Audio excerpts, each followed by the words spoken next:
Hey Gunpla fans, today I'm going to be doing a quick tips and tricks videos. Today I'll be covering panel lining and panel lining basics. This will be part one of two due to the amount of time that the panel lining will require to dry before actually refining it. Um, this is one that's known by quite a few, but some don't know it already, and it is an extraordinarily helpful tip in my opinion. Whenever panel lining a kit, I like to panel line everything while it is on the runners. Panel lining pre-assembled kits or fully completed kits, there's a possibility, I've had it happen to me a handful of times, not as often as some people would like to say that it does, but where certain plastics will crack because of some of the chemical bases within the panel liner. I personally use the Tamiya panel lining accent. Um, it does have some harsh chemicals in it, so it can cause cracking. Sometimes, on a lower level, a little bit of crazing, which would be like little fractures that almost look like glass within the plastic. So panel lining on the runner itself, one, allows you to be able to manipulate the entire runner and kind of move from piece to piece, and also allows all of those harshities within this panel liner to naturally evaporate off, versus if you have, let's say, these two leg pieces snapped together, some of that panel liner gets inside of it and it doesn't properly evaporate, and then that starts to chemically interact with the plastic, which is what causes cracking. So without further ado, let's get to it. This stuff is amazing. It utilizes capillary action. As you can see, it's almost like magic when it runs through. It just kind of draws into the small little negative spaces around things and really gives it some extra detail that can really make a simple kit pop. This one is the high grade Gundam Heavy Arms from the Wing series. I just recently picked up almost every one of the high grade versions from the Wing Gundam series, and I'm going to be building and displaying those. They're not incredibly detailed, they're older kits, but they're recognizable. That being said, panel lining prior to assembling your kits helps you to make sure that you haven't missed anything.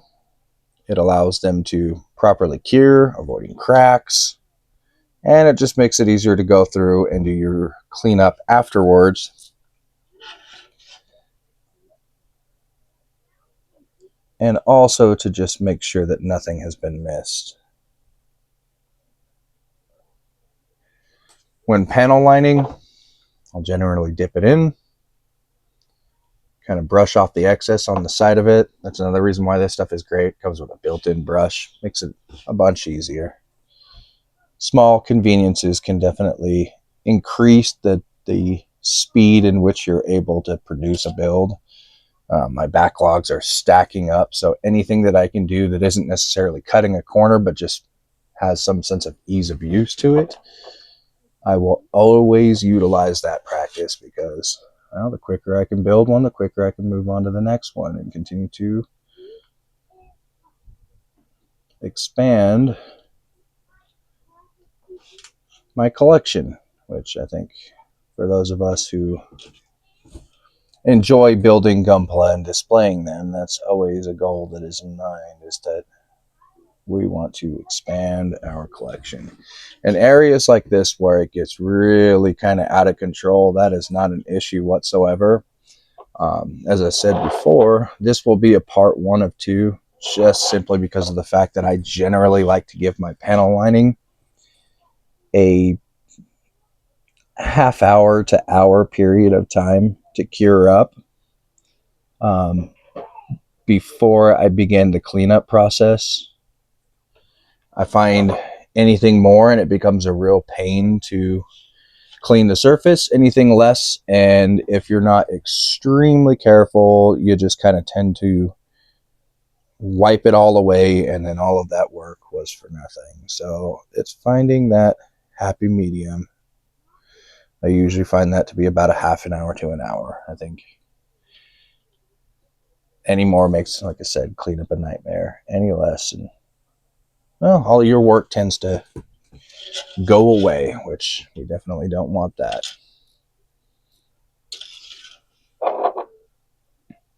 So I will continue to panel line these, and later this afternoon I